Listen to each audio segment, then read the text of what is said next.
La relació és força breu, sobretot perquè en una hora, hora i mitja intentem tenir-ho tot fet, perquè potser el primer sí que té el menjar molt aviat, però l'últim sempre s'ha d'esperar una mica més i la gent gran sol menjar aviat.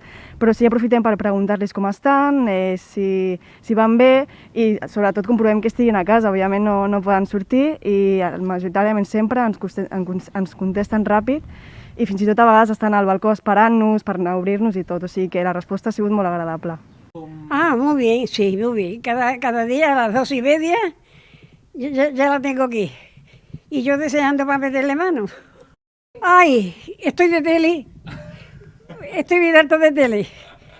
Porque como no veo mucho, tampoco puedo leer. Y lo tengo todo, es que ya lo tengo todo ya. ¿Y se mueve? ¿Se mueve? Sí, voy andando por aquí, por el pasillo y por el patio.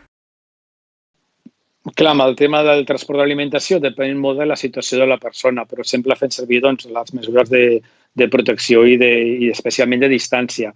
Hi ha tres tipologies. Hi ha una que ja són persones que ja tenen concertada amb l'administració un tipus d'alimentació tipus catering, i aquí el que fem és fer el transport, ho recollim on diu l'administració i li portem al domicili, sempre respectant les distàncies.